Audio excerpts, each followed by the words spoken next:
हरे कृष्णा। सभी भक्तों का स्वागत करना चाहेंगे हम हमारी भगवद गीता के पहले अध्याय की श्रृंखला में, जो हम लोग हर सप्ताह एक बार लेते हैं। तो शुरुआत करते हैं हम सर्वप्रथम प्रार्थना से।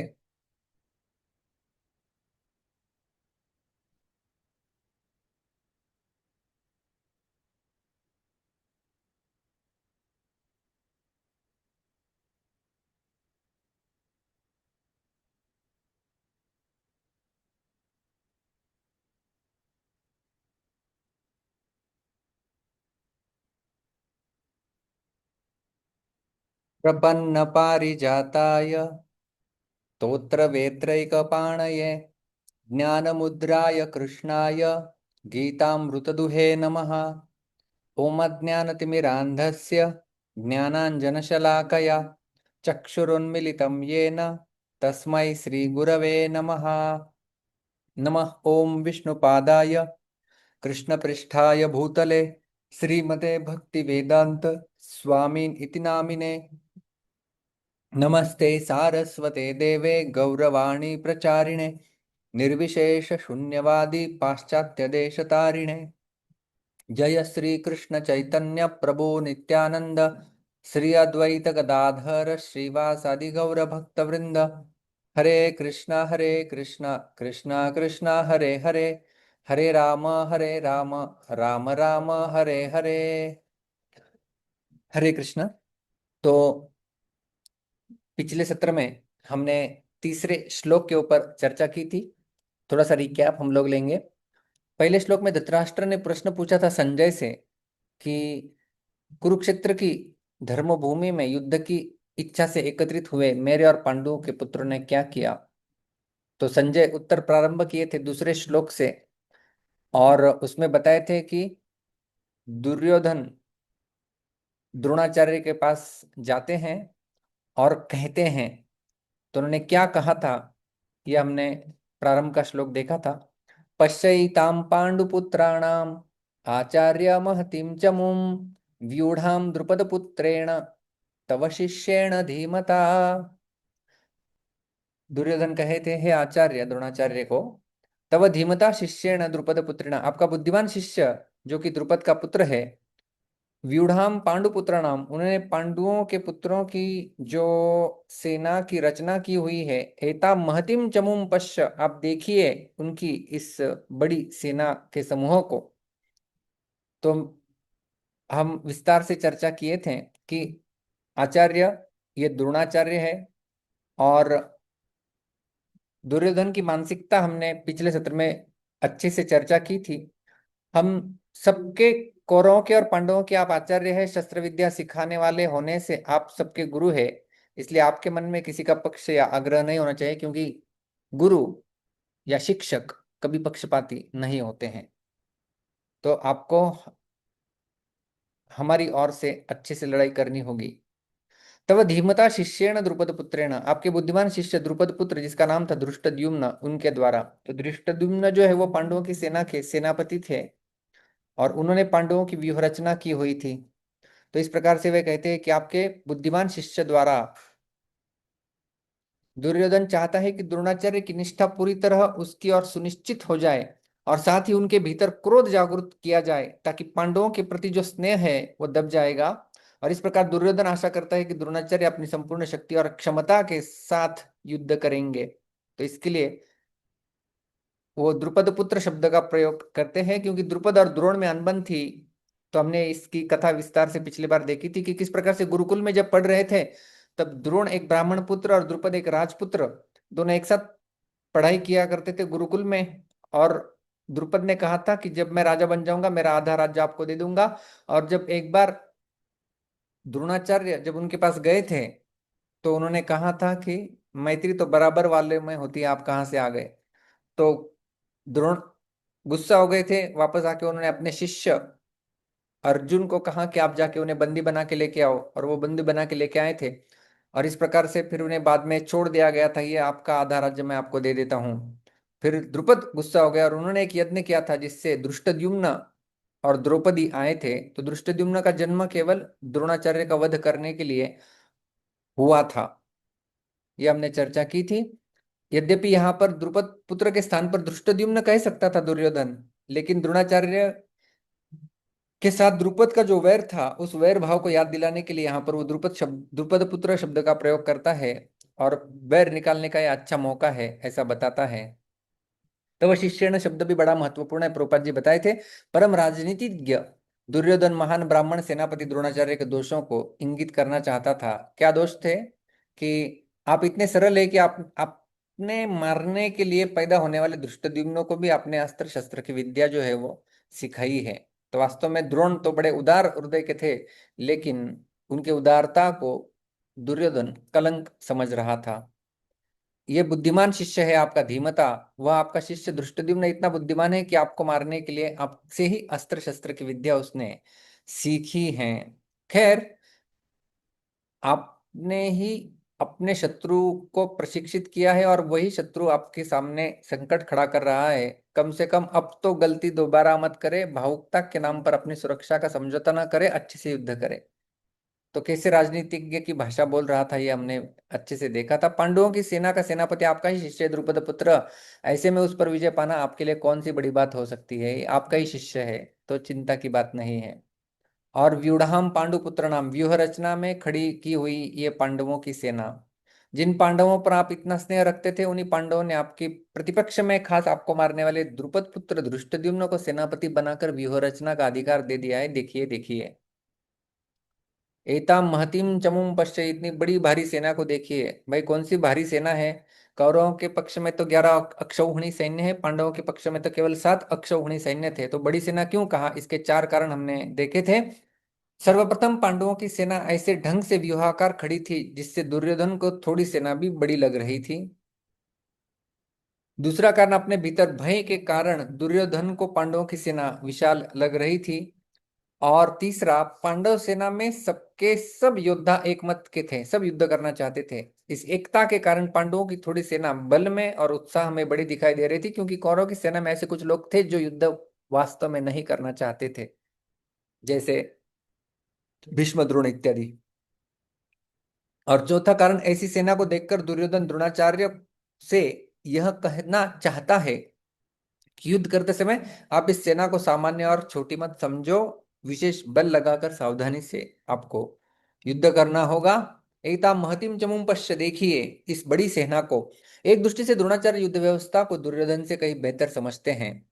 यदि दुर्योधन ने पांडवों की सशक्त सेना देख ली है, तो द्रोणाचार्य ने भी उसे देख लिया है। लेकिन फिर दुर्योधन इस प्रकार क्या कह रहा है कि पांडवों की इस विशाल सेना को देखिए, कहने का क्या प्रयोजन है? तो यह पांडव सेना युद्ध के लिए तैयार होकर सामने खड़ी है, अतः हम लोग इस सेना पर किस तरह से विजय कर सकते हैं, इस विषय में जल्द से जल्दी आपको निर्णय लेना चाहिए। इसलिए देखिए, तो हमने देखा था पीछे की मनोभावना, कैसे ये राजनीतिज्ञ था। तो राजनीति के 4 अंग होते हैं, साम दान दंड और भेद। और इनका विस्तार से हमने पिछले बार चर्चा भी किया था कि साम नीति शत्रु को अच्छे उपदेश देकर उसे वश में करना, दान होता है शत्रु को कुछ पुरस्कार देकर वश में करना, दंड होता है शत्रु को दंड देकर वश में करना, और भेद नीति कुछ छल कपट का प्रयोग करके शत्रु को वश में करना अथवा उसे निर्बल बनाना। तो शास्त्रों के अनुसार जो है वो राजनीति के चारों अंगों में भेद नीति सबसे निकृष्ट अंग है, किंतु असुरों की राजनीति में भेद नीति जो है वो प्रथम अंग है, तथा यही सबसे जो है वो उत्कृष्ट अंग उनके लिए माना जाता है। तो इस प्रकार से तीसरे श्लोक में दुर्योधन कहे थे आचार्य से, आपके बुद्धिमान शिष्य द्रुपद पुत्र धृष्टद्युम्न के द्वारा व्यूह रचना से खड़ी हुई पांडवों की इस बड़ी भारी विशाल सेना को देखिए। और आज हम लोग 3 श्लोक लेने वाले हैं, तीनों श्लोक एक साथ आते हैं। दुर्योधन अभी द्रोणाचार्य को पांडव सेना के महारथियों को दिखाता है। पश्य कहा था ना, देखिए देखिए किस किस को देखिए, ये देखिए ये देखिए सेना, और सबके नाम गिना रहे हैं। तो 3 श्लोक हम लोग लेंगे आज। अत्र शूरा महेश्वासा भीमार्जुन समायुधि, युयुधानो विराटश्च द्रुपदश्च महारथः, धृष्टकेतुश्चेकितानः काशीराजश्च वीर्यवान्, पुरुजित् कुन्तिभोजश्च शैब्यश्च नरपुङ्गवः, युधामन्युश्च विक्रान्त उत्तमौजाश्च वीर्यवान्, सौभद्रो द्रौपदेयाश्च सर्व एव महारथाः। तो यहाँ पर अभी हम लोग अन्वय के साथ एक एक श्लोक देखेंगे। दिव्य कृष्ण प्रभाव है।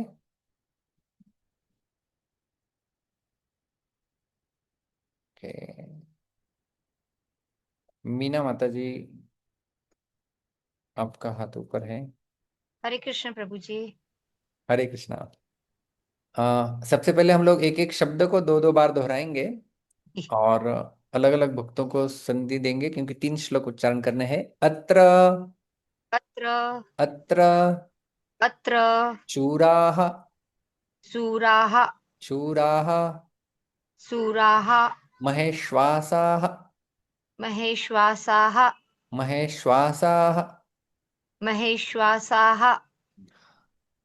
तो यहाँ पर संधि होती है, विसर्ग यहाँ पे लोप हो जाता है। शूरा महेश्वासा, शूरा महेश्वासा, भीमार्जुन समाः, भीमार्जुन समाः, भीमार्जुन समाः, भीमार्जुन समाः, युधि, युधि, युधि, युधि, भीमार्जुन समायुधि, भीमार्जुन समायुधि, युयुधानः, युयुधानः, युयुधानः, युयुधानः, विराटः, विराटः, विराटः, विराटः, च। च। संयुक्त शब्द बनता है। यहाँ पर विसर्ग एक ओ में परिवर्तित हो जाता है और यहाँ पर श आ जाता है। युयुधानो विराटश्च, युयुधानो विराटश्च, द्रुपदः, त्रिपदः, द्रुपदः, त्रिपदः, च। च। संयुक्त शब्द द्रुपदश्च, द्रुपदश्च, महारथः, महारथः, महारथः। महारथः। संपूर्ण श्लोक एक एक पाद के साथ।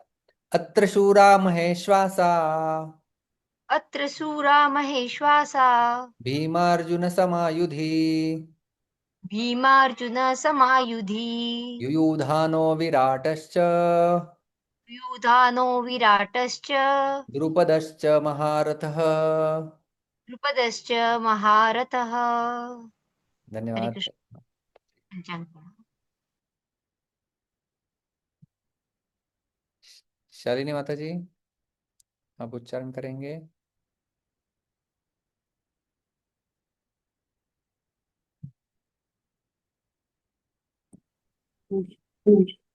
हरे कृष्ण प्रभु जी, हरे कृष्ण। हरे कृष्णा। अत्र शूरा महेश्वासा, अत्तशूरा महेश्वासा, भीमार्जुन समायुधि, भीमार्जुन समायुधि, युयुधानो विराटश्च, युयुधानो विराटश्च, द्रुपदश्च महारथः। द्रुपदस्य महारथः। धन्यवाद। पंकज प्रभु। हो गया। हरे कृष्णा प्रभु जी, दंडवत प्रणाम। हरे कृष्णा गौरंगी। अत्र शूरा महेश्वासा, अत्र शूरा महेश्वासा, भीमार्जुन समायुधि, भीमार्जुन समायुधि, युयुधानो विराटश्च, युयुधानो विराटश्च, द्रुपदश्च महारथः। द्रुपदश्च महारथः। हाँ गौरांगी, हरे अभी कृष्ण प्रभु जी। दूसरा श्लोक भी ले लेते हैं। आप। हरि बोल। हाँ, एक एक शब्द दो दो बार दोहराएंगे। दृष्टकेतुः, दृष्टकेतुः, दृष्टकेतुः, दृष्टकेतुः, चेकितानः, चेकितानः, चेकितानः। चेकितानः, संयुक्त शब्द दृष्टकेतुश्चेकितानः, दृष्टकेतुश्चेकितानः, काशीराजः, काशीराजः, काशीराजः, काशीराजः, च। च। यहाँ पर भी संधि होती है, काशीराजश्च, काशीराजश्च, वीर्यवान, वीर्यवान्, वीर्यवान, वीर्यवान्, पुरुजित, पुरुजित्, पुरुजित, पुरुजित्, कुंती भोजः, कुन्तिभोजः कुन्तिभोजः कुन्तिभोजः च च संधियुक्त शब्द होगा पुरुजित कुन्तिभोजश्च पुरुजित् कुन्तिभोजश्च चैभ्यः चैभ्यः चैभ्यः शैभ्यः च च यहाँ पर भी शैभ्यश्च शैभ्यश्च नरपुंगवः नरपुङ्गवः नरपुंगवः। नरपुङ्गवः। संपूर्ण श्लोक एक एक पाद के साथ गाएंगे। दृष्टकेतुश्चेकितानः दृष्टकेस्तुच्छेकितानः काशीराजश्च वीर्यवान् काशीराजश्च वीर्यवान् पुरुजित् कुन्तिभोजश्च पुरुजित् कुन्तिभोजश्च चैभ्यश्च नरपुंगवः। शैब्यश्च नरपुङ्गवः। Thank you. हरे बोल प्रभु जी। श्याम वल्लभ प्रभु। हरे कृष्ण प्रभु। हरे दंडवत कृष्ण। प्रणाम। दंडवत प्रणाम। दृष्टकेतुश्च चेकितानः काशीराजश्च वीर्यवान् पुरुजित् कुन्तिभोजश्च शैब्यश्च नरपुङ्गवः। उत्तम। हरे कृष्ण। सुभदा भक्ति माता जी। हरे कृष्ण प्रभु जी, दंडवत प्रणाम। हरे कृष्ण। दृष्टकेतुश्चेकितानः काशीराजश्च वीर्यवान् पुरुजित् कुन्तिभोजश्च शैब्यश्च नरपुङ्गवः। उत्तम। नागमणि माता जी। हरे कृष्णा, दंडवत प्रणाम। सारी प्रभु जी मंदिर गए थे, गौर आरती करके आने को लेट हो गया मेरे को।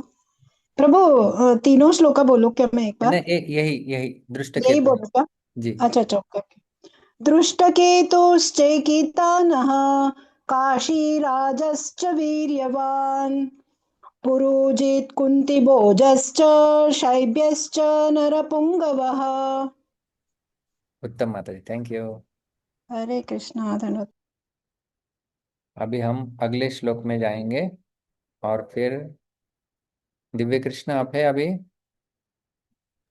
हाँ प्रभु जी, हरे कृष्ण, दंडवत प्रणाम प्रभु जी। सॉरी, मेरा इंटरनेट थोड़ा बहुत खराब हो गया था, no sorry. Issues, no issues. Thank you प्रभु।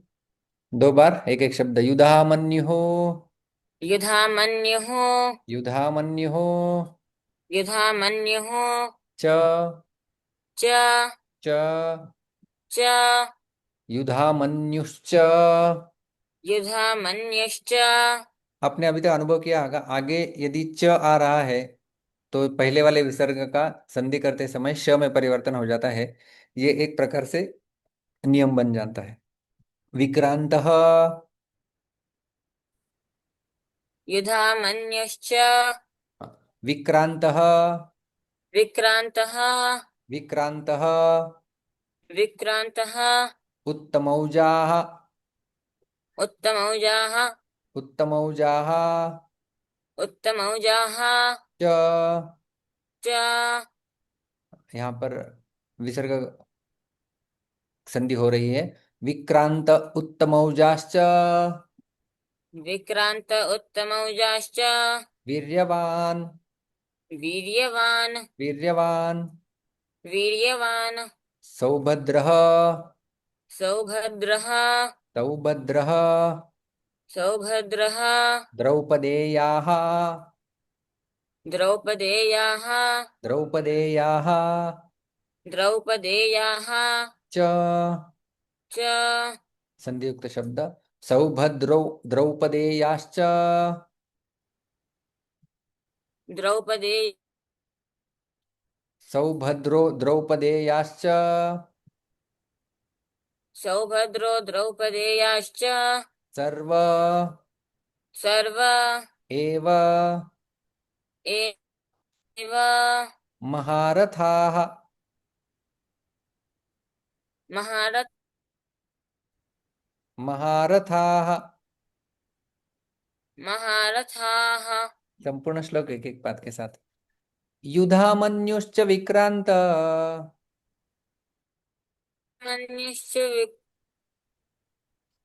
युधामन्युश्च विक्रांत उत्तमौजाश्च वीर्यवान् सौभद्र बोलो बोलो। एव महारथाः। Okay good. युधामन्युश्च विक्रांत हाँ सुन। उत्तमौजाश्च वीर्यवान् सौभद्रो द्रौपदी। शांति अय्यर माता जी, ये आप कौन है? प्रभु। हरे कृष्ण बाबू जी। प्रभु हरे कृष्णा। युधामन्युश्च विक्रांत उत्तमौजाश्च वीर्यवान् सौभद्रो द्रौपदेयाश्च महारथाः। अभी कौन नहीं बोला है? अनीता माता जी।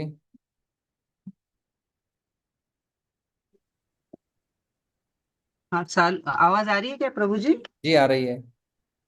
हाँ मेरे पीछे बोलेंगे? बोलो क्या? हाँ बोलिए बोलिए। युधामन्युश्च विक्रांत उत्तमौजाश्च वीर्यवान् सौभद्रो द्रौपदेयाश्च सर्व एव महारथाः। उत्तम। एक आखिरी बार लेते हैं। नागविनी माता जी आप गाएंगे? हाँ प्रभु, हरे कृष्णा, दंडवत प्रणाम। यस। प्रभु ऊपर थोड़ा सा वो कर्सर है। दिख हाँ रहा है? हाँ। हाँ प्रभु, थैंक यू सो मच। युधामन्युश्च विक्रांत उत्तमौजाश्च वीर्यवान् सौभद्रो द्रौपदेयाश्च सर्व एव महारथाः। उत्तम। हरि बोल। Thank you so. तो इन तीनों श्लोकों का अन्वय मैं एक साथ प्रेजेंट किया है। अत्र शूरा महेश्वासाः युधि भीमार्जुन समाः। अत्र मतलब यहाँ पर, शूराः मतलब शूर, महेश्वासाः जिनके धनुष बड़े बड़े हैं, इसका अर्थ हम लोग देखेंगे। युधि भीमार्जुन समाहा, और युद्ध में जो भीम और अर्जुन के समान है। तो यहाँ पर पांडव सेना, दुर्योधन बता रहे हैं द्रोणाचार्य को, एताम महतीम चमुम पश्य। अब देखिए इतनी विशाल सेना को, और विशाल सेना में ये बड़े बड़े महारथी है, सर्व एव महारथा। तो ये सब महारथी यहाँ पर खड़े हैं। इन सब के वो नाम गिना रहे हैं। युयुधान विराट महारथ, द्रुपद दृष्टकेतु चेकितान वीर्यवान काशीराज पुरुजित कुंतीभोज नरपुंगव शैब्य विक्रांत उधा युधामन्यु वीर्यवान उत्तमौजा सौभद्र और द्रौपदेया। तो क्लास चलते चलते आपको काउंट करना है कितने योद्धाओं के नाम दुर्योधन आचार्यों को गिना रहे हैं, और आप मुझे आखिर में उत्तर देंगे कितने होते हैं काउंट। सबसे पहले अनुवाद देखते हैं प्रभुपाद जी के द्वारा तीनों श्लोकों का। इस सेना में भीम तथा अर्जुन के समान युद्ध करने वाले अनेक वीर धनुर्धर है, यथा महारथी युयुधान विराट तथा द्रुपद। इनके साथ ही दृष्टकेतु चेकितान काशीराज पुरुजित कुंतीभोज तथा शैब्य जैसे महान शक्तिशाली योद्धा भी हैं। पराक्रमी युधामन्यु अत्यंत शक्तिशाली उत्तमौजा सुभद्रा का पुत्र तथा द्रौपदी के पुत्र, यह सभी महारथी है। तो आइए हम देखते हैं अभी सारे योद्धाओं के बारे में थोड़ी थोड़ी जानकारी।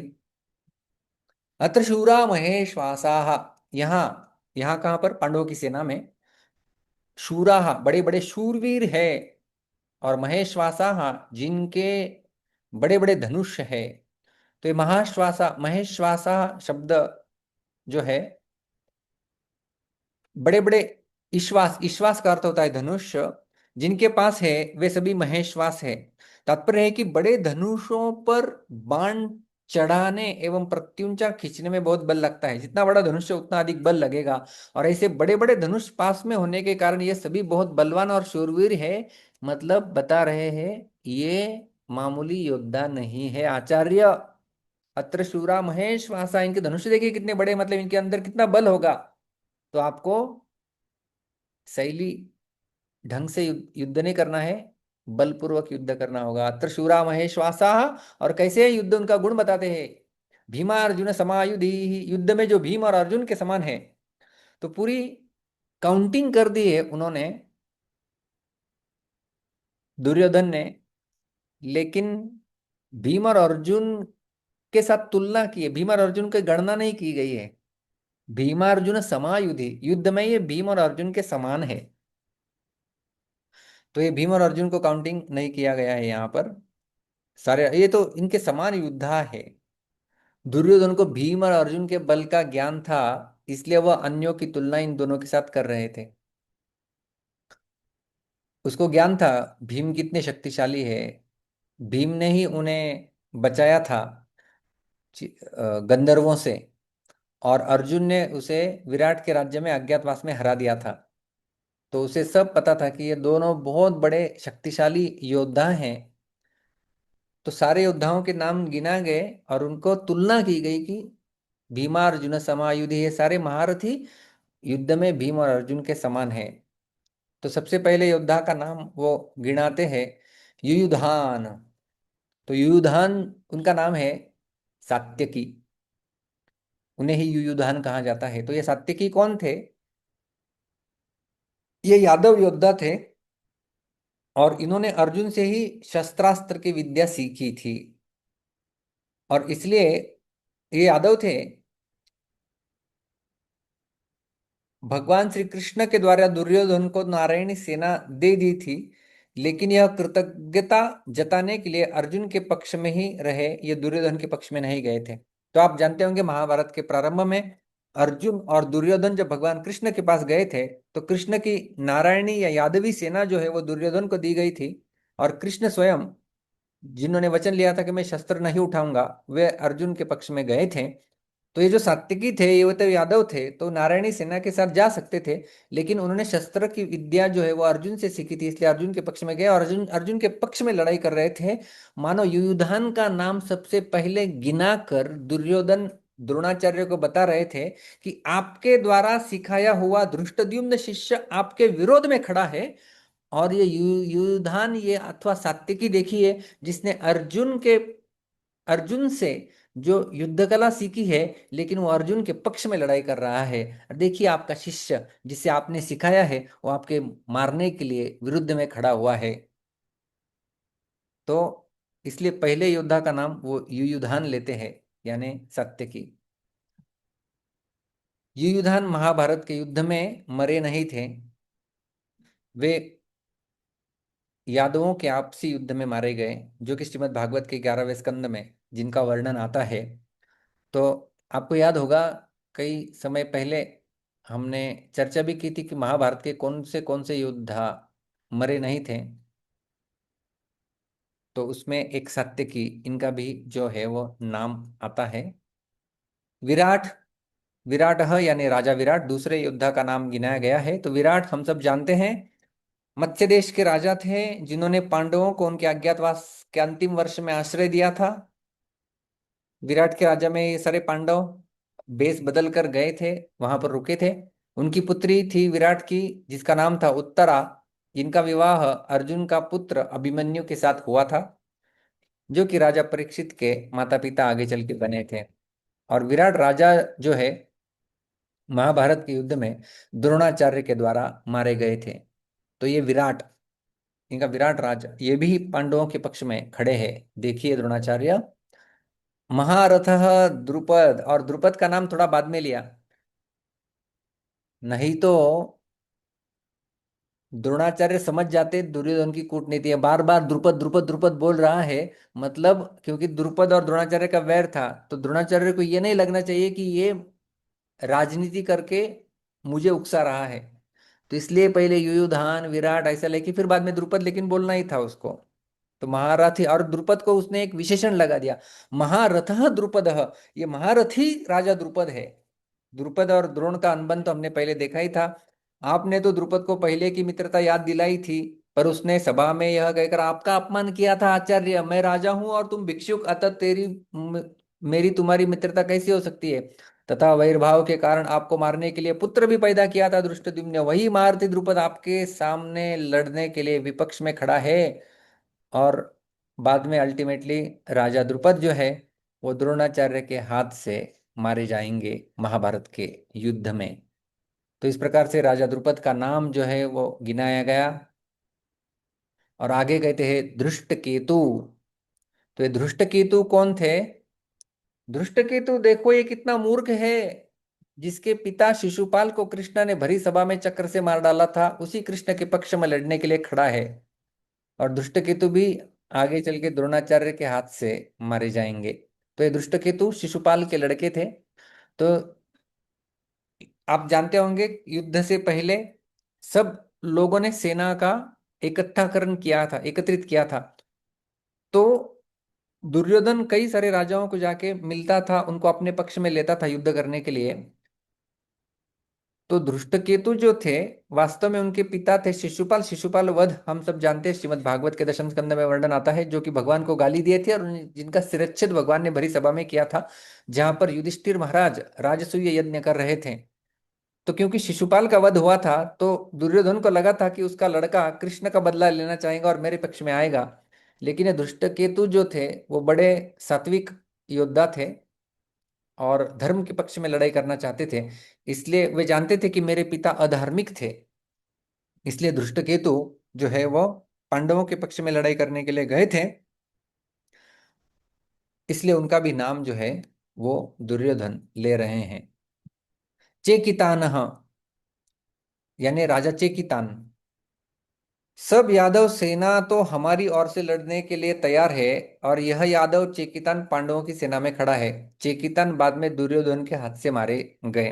तो ये भी एक यादव थे, जैसे सात्यकी एक यादव सेनापति थे, उसी प्रकार से चेकितान जो थे वो यादवों के एक राजाओं में थे, जो कि दुर्योधन चाहता था कि वे भी नारायणी सेना के साथ मेरे पक्ष में आने चाहिए थे, लेकिन वे विपक्ष में खड़े हैं, उनका नाम उसने ले लिया। और वीर्यवान काशीराज, बहुत पराक्रमी काशीराज।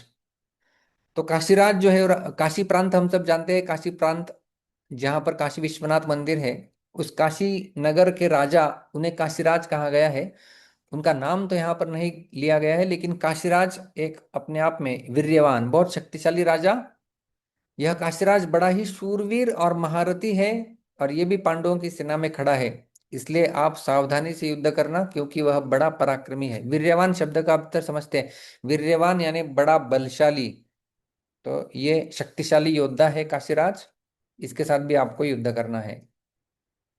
पुरुजित कुंती भोजश्च, ये दो राजाएं हैं, दो गणती है यहाँ पर, पुरुजित और कुंती भोज। तो हम सब जानते हैं कि पुरुजित और कुंती भोज ये दोनों कुंती के भाई है, और ऐसा होने से ये हमारे और पांडवों के मामा है। तथापि इनके मन में भी पक्षपात है, इसलिए हमारे विपक्ष में युद्ध करने के लिए खड़े हैं। और पुरुजित और कुंती भोज दोनों भी युद्ध में द्रोणाचार्य के हाथ से मारे जाएंगे। तो ये पुरुजित कुंती भोज दोनों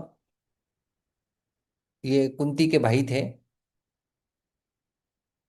उनका भी नाम गनाया गया। नरपुंगव शैब्य, नरपुंगव या नर यानी मनुष्य और पुंगव यानी श्रेष्ठ, मनुष्यों में श्रेष्ठ शैब्य। तो ये राजा शैब्य, इनका भी बड़ा गौरव था। शैब्य जो थे ये युधिष्ठिर के श्वशुर थे, मनुष्यों में श्रेष्ठ और बहुत बलवान है। परिवार के नाते यह भी हमारे संबंधी है, परंतु पांडवों के पक्ष में खड़े हैं। तो ये शैब्य युधिष्ठिर के ससुर जी, वो तो पांडव की सेना में ही जाएंगे। और ये दो राजा है, विक्रांत युधामन्यु और वीर्यवान उत्तमौजाहा। तो पराक्रमी युधामन्यु, उसको युधामन्यु को भी एक विशेषण लगाया गया है, ये विक्रांत, विक्रांत युधामन्यु यानी पराक्रमी युधामन्यु, और वीर्यवान उत्तमौजाहा। उत्तमौजा ये भी राजा है, लेकिन उन्हें भी वीर्यवान, शक्तिशाली अथवा पराक्रमी ये विशेषण लगाया गया है। तो ये दो राजा हैं अलग अलग, युधामन्यु और उत्तमौजा। तो पांचाल देश के थे ये दोनों, पांचाल के बड़े बलवान और वीर योद्धा युधामन्यु और उत्तमौजा मेरे वैरी अर्जुन के रथ के पहियों की रक्षा में नियुक्त किए गए हैं। आप इनकी ओर भी नजर रखना जब अर्जुन के साथ लड़ाई करेंगे।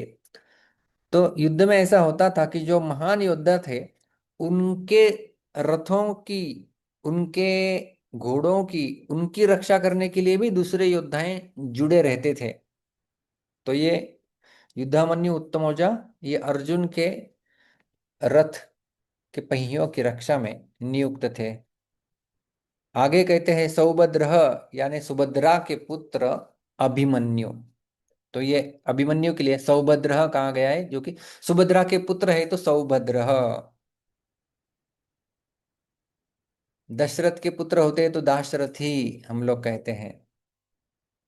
तो ये सुभद्रा के पुत्र अभिमन्यु, अभिमन्यु के बारे में हम जानते हैं कृष्ण की बहन सुभद्रा के ये पुत्र थे अभिमन्यु,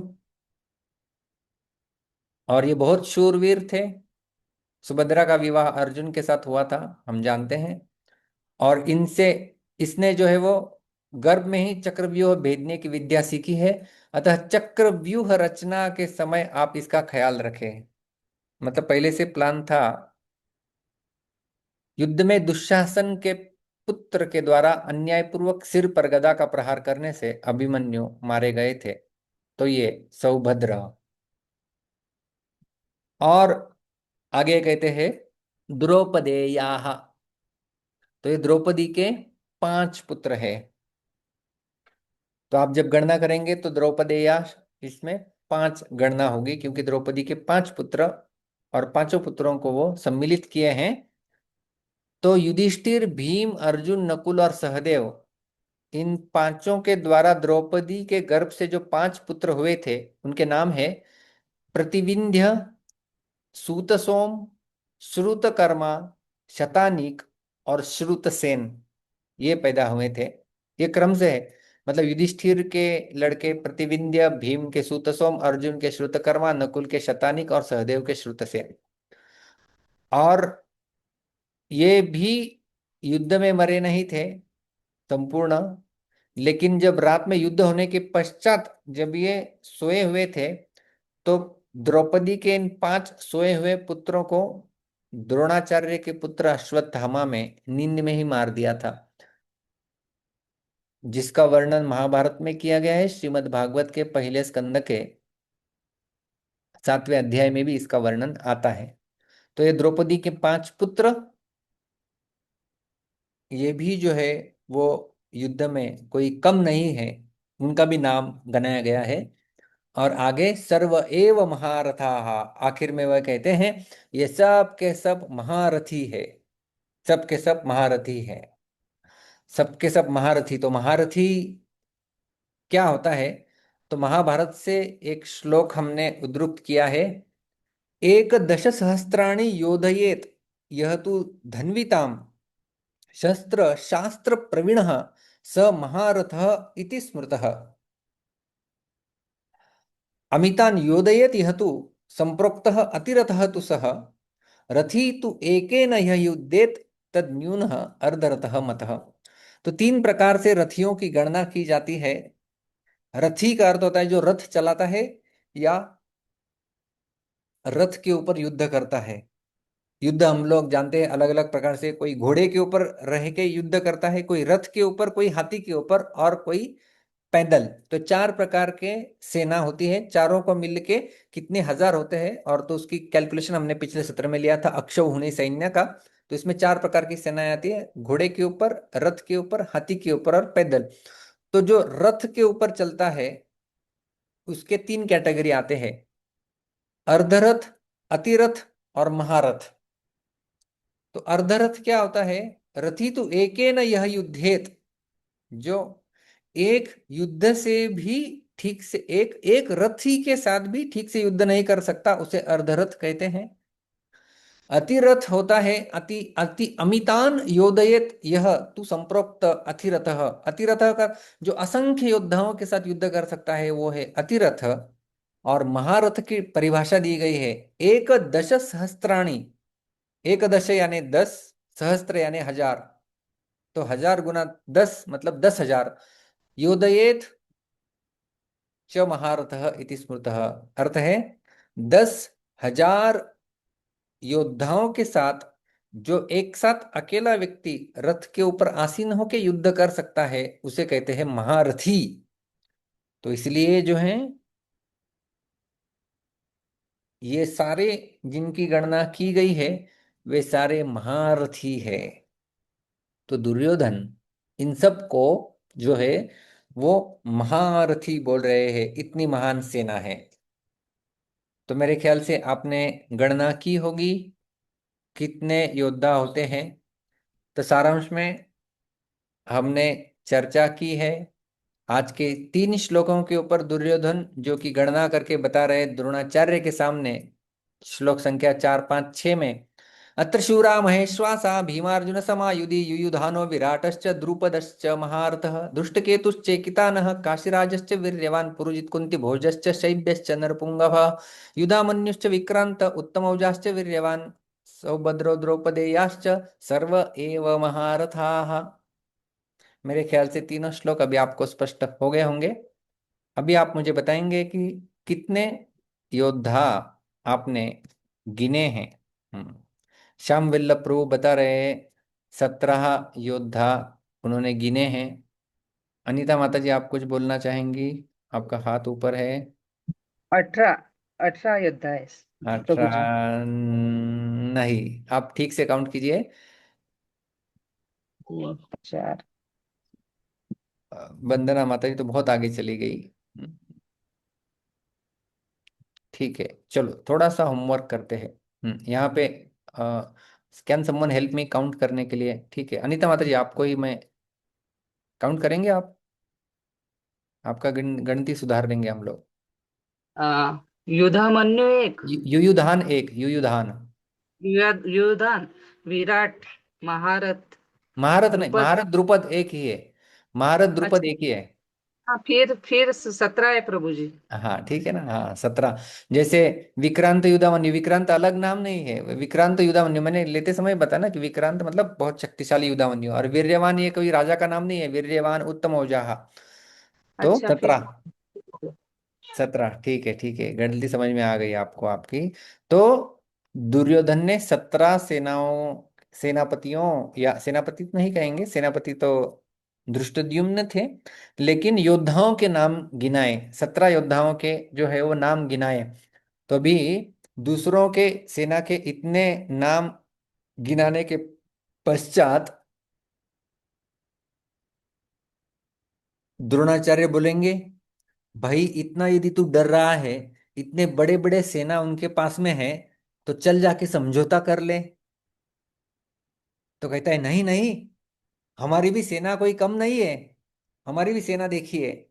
और अगले श्लोक में दुर्योधन कौरवों की सेना के योद्धाओं के नाम गिनाएंगे।